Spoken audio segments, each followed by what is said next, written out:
Good evening, everyone. Welcome to our evening service. We so much appreciate you. Thank you for joining us this morning, and thank you for joining us once again on this broadcast. We so much appreciate your support and everything that you're doing to just help us in making this a possibility.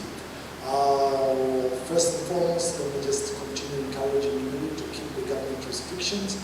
Wash your hands, wear your mask, keep your social distance, and if possible, stay home as much as possible. Also, remember that our prayer has been moved to just Thursday every weekly. So make sure that weekly we are praying on Thursday between 6 and 7 for 1 hour. Join us for 30 minutes. We are on Zoom. And after that, you pray with your family. And we so much appreciate all those who joined us over the last number of weeks, and those who are going to join us as we continue in this period of COVID-19 until we are able to gather once again. We shall continue doing it this way. Thank you very much. Also, remember that we still need you to give. We need your giving. We need your influence on finances. It's not easy, but we're doing all that we're doing to keep this broadcast going. We need the resources. I thank you for all those who've been giving, but also I want to thank all those who are going to be giving. The numbers are here at the bottom of the screen. GT Bank and Access Bank, you can make the transfer to those accounts. Let's turn our Bibles to the book of Mark, chapter 10, verses 46 to 52. I just want to take a few lessons from Bartimaeus, the blind man, a sermon that I've titled The Lessons from Bartimaeus. Mark chapter 10, verses 46 to 52. Now they came to Jericho, and as he went out of Jericho with his disciples and a great multitude, blind Bartimaeus, the son of Timaeus, sat by the road begging. And when he heard that it was Jesus of Nazareth, he began to cry out and say, Jesus, son of David, have mercy on me.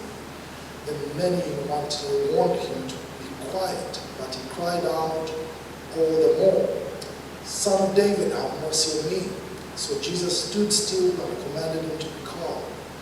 Then they called the blind man, saying to him, Be of good cheer, rise, he is calling you. And throwing aside his garment, he rose and came to Jesus. So Jesus answered and said to him, What do you want me to do for you? The blind man said to him, Rabboni, that I may receive my sight. Then Jesus said to him, Go your way, your faith has made you well. And immediately received his sight and followed Jesus on the road. Let's pray. Father, thank you for today. Thank you for gathering us together in our homes once again. Let your word, God, have impact in our souls, in our lives, and bring change. I thank you for this opportunity. Thank you, God, for this time. In Jesus' name I pray. Amen. There's a story of a young man who was struggling to find or to make ends meet. And one day he was walking in the market, and he saw a man who sells birds. And observing this man, he noticed that the birds were in these beautiful cages. But when he watched how this man operated, he noticed that these birds had broken wings. And the story goes that this man said this statement. He says,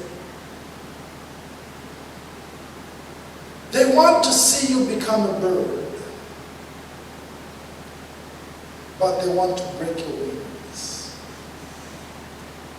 Yes, you will have all the characteristics of a bird, but you can never fly. This man ended up, pushing himself out of this kind of conditions he was living through to excel in life, because He realized that the economic situation of that particular country he was living in wanted him to be a citizen, wanted him to be a human being, but they didn't want him to flourish in what he was supposed to be by certain things that put in their community. Blind Bartimaeus is a great lesson in the Bible. He is a man that has, the story of blind Bartimaeus has so many lessons and revelations. But I want to speak mainly on just how you can be around people with a condition, a certain ailment probably, a certain mindset, to put it that way. And people would want to keep you that way. Bartimaeus is a blind man living in Jericho, a cursed city.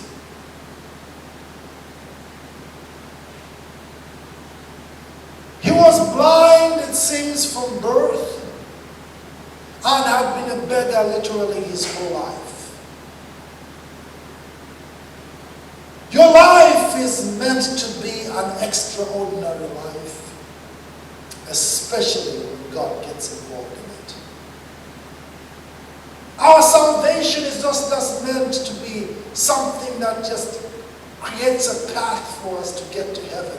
It's supposed to make you experience an extraordinary life. The earth is a cursed place. When God, Adam and Eve sinned, he said, "Cursed be the earth." Similarly, Bartimaeus lives in Jericho, a cursed city, just like us, all of us, a cursed earth. But in this same place, there are people who want you to continue living in that curse.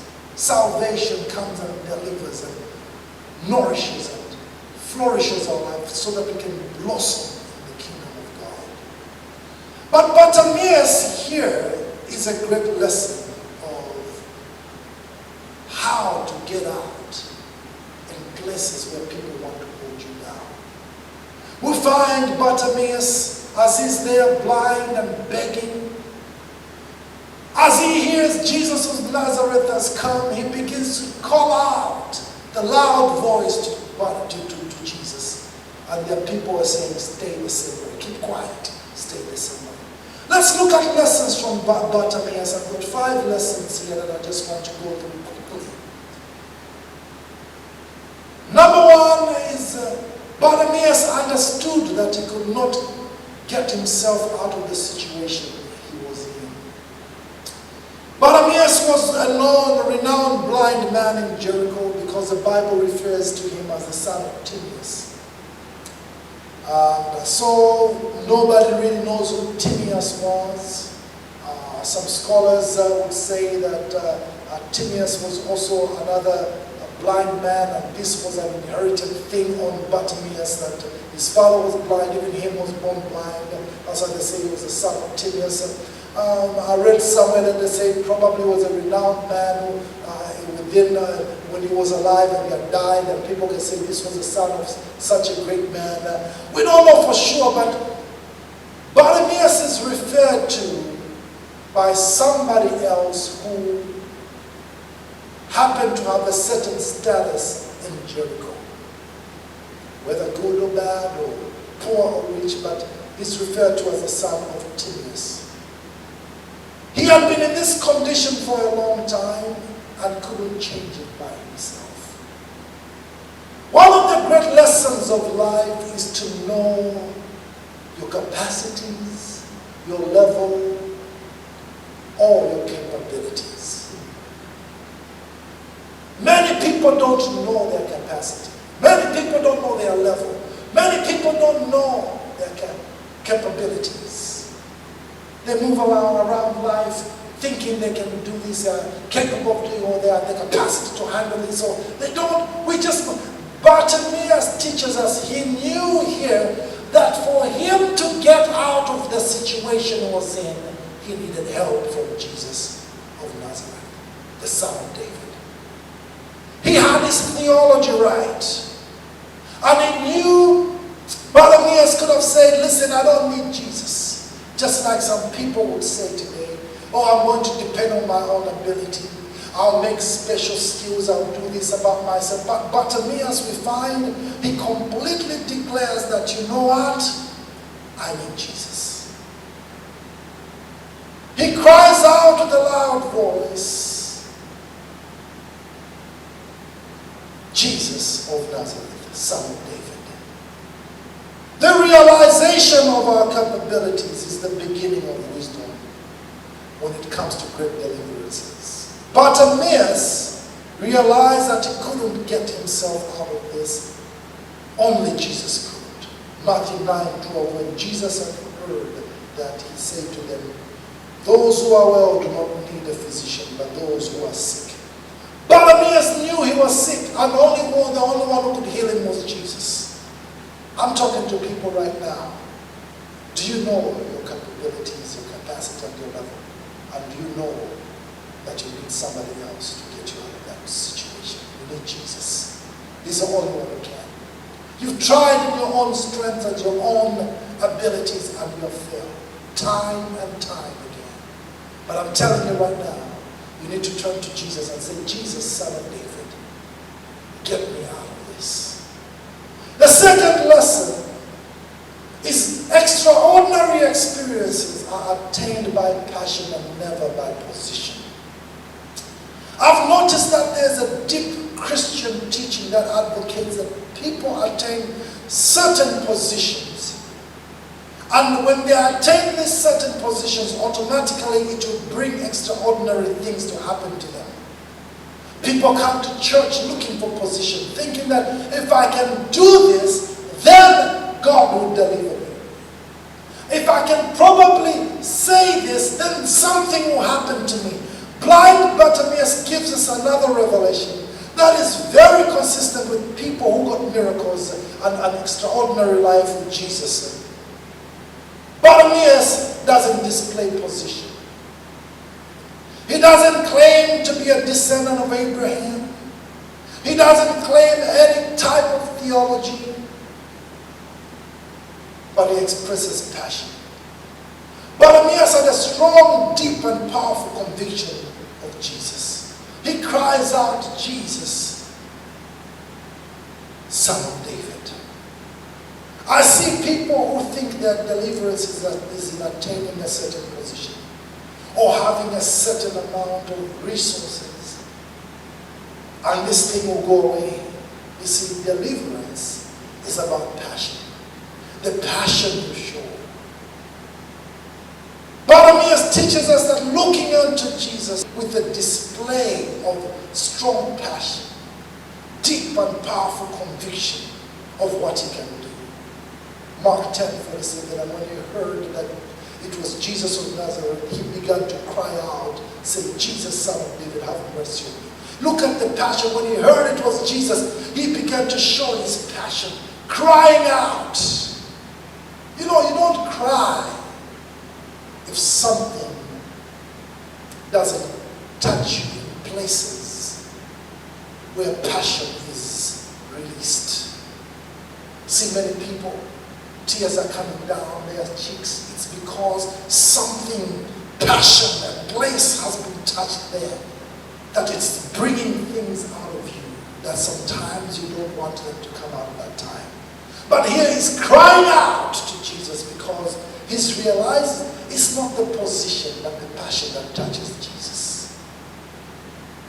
Jesus did not stop because Bartimaeus made the loudest noise, but because he displayed the most passion out of everybody. Definitely there were other people who were sick in that crowd. There are other people probably in a similar condition as Bartimaeus, but he displayed the most passion. And God, Jesus was able to stop. Listen, when Jesus hears or feels the passion, it makes him stop to see where that comes from. Touch Jesus by your passion, not by thinking you can get a position. The third lesson is there are people who want to see you silenced. Extraordinary people will always be conspicuous. Listen to me. Some people wanted Bartimaeus to be silenced. He was embarrassing them. He was making too much noise. He was shouting too loud.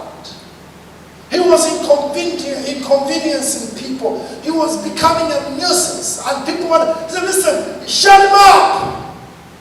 But you see, if you're going to be extraordinary in life, you're going to have to be conspicuous.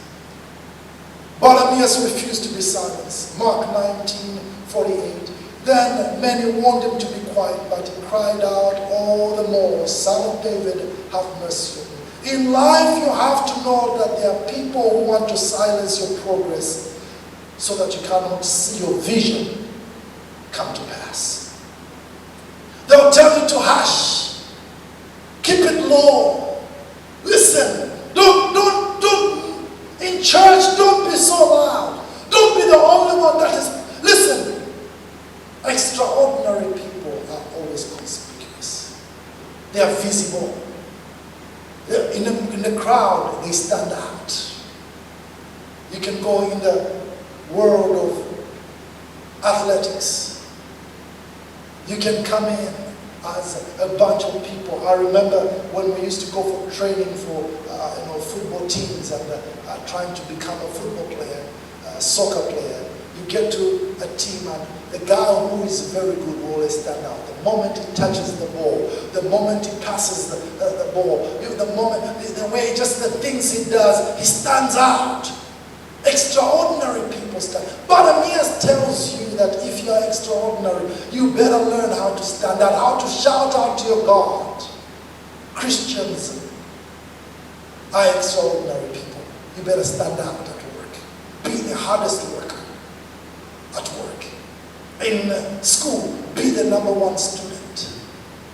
In preaching, in character, in integrity, make sure that you're standing out. Because extraordinary people are always conspicuous. The fourth lesson is to experience extraordinary things. Then you have to leave the ordinary past.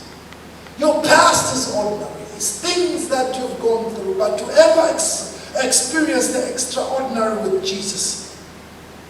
It says in Mark 19:50, and throwing aside his garment, he rose and came to Jesus.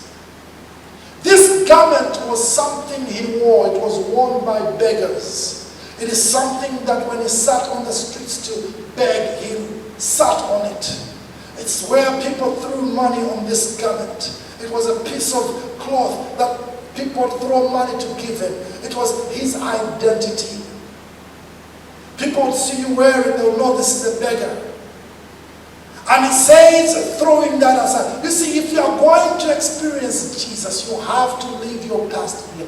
What has happened has happened. The garments you wore, you used to wear. But he left his garment because knowing that I'm going to experience extraordinary things. You are mandated to do that in Jesus. You cannot come to Jesus carrying what happened to you yesterday.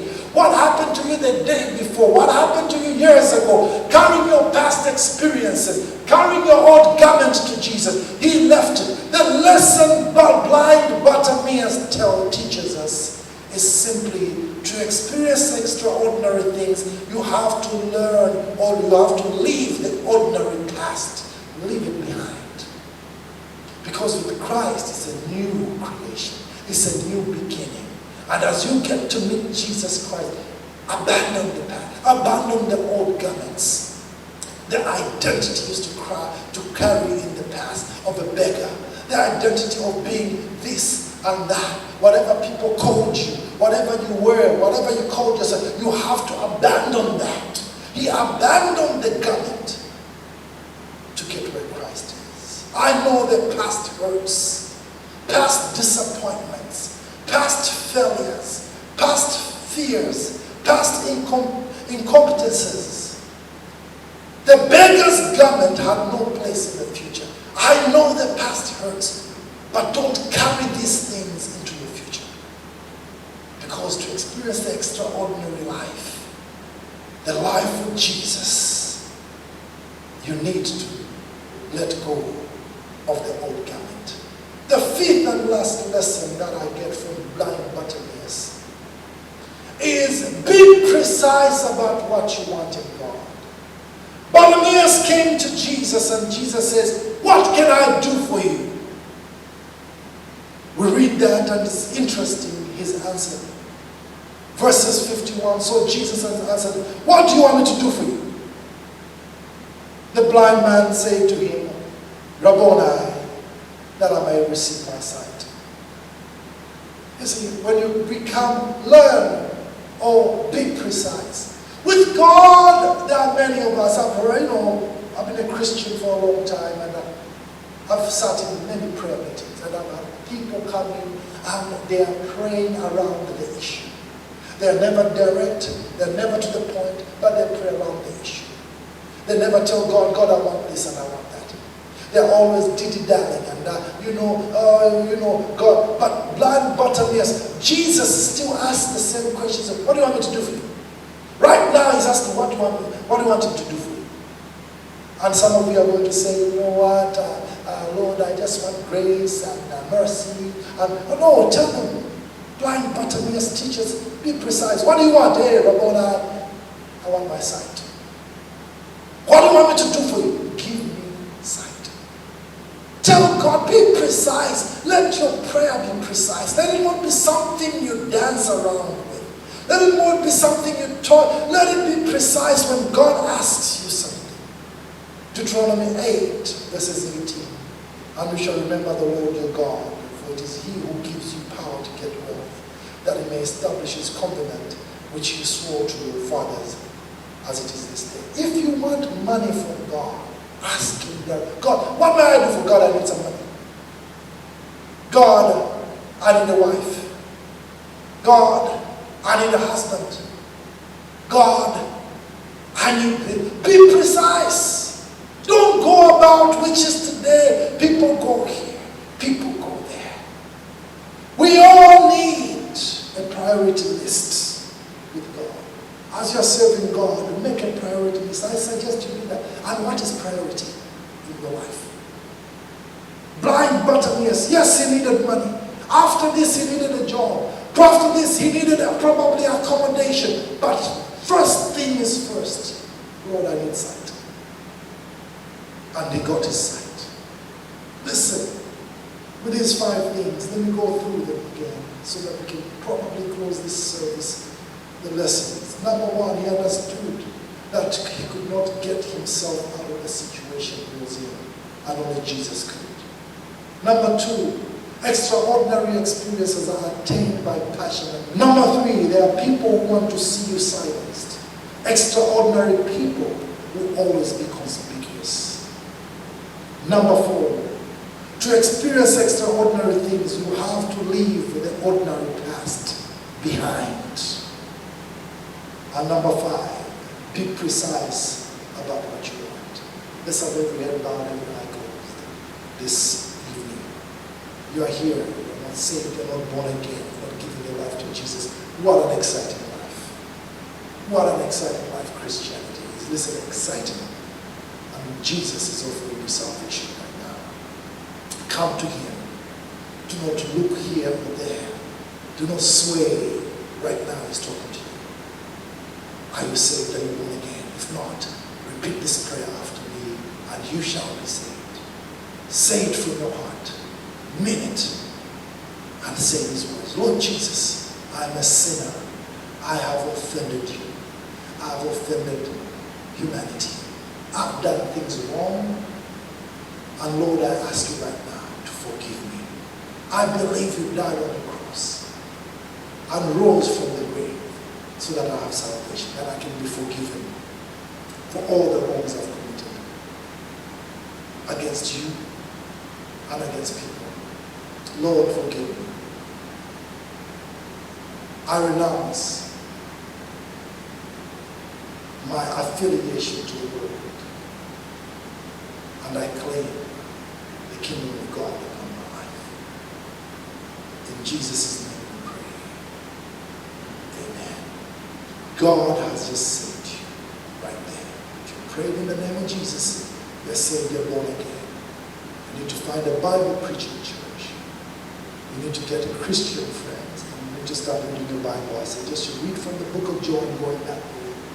Get to learn what the Bible teaches. If you're living in the vicinity of Festac, I'm more the thing here in Lagos. We are the Porter's House of 301 Road in Festac Town. Come and join us. And I believe God will change your life. For the rest of us, the blessings of life, Bartimaeus. Take time. Take time. Listen. You have the ability and the privilege to enjoy the extraordinary life of Jesus. God wants you to have an extraordinary life with Him. And to do that, blind Bartimaeus teaches us through lessons. As you pray in this place, we're ending this broadcast, continue praying in your household for as long as you want to. Ask God, take these 5 lessons seriously upon your life, and you shall have an extraordinary life. In Jesus' name I pray. Amen.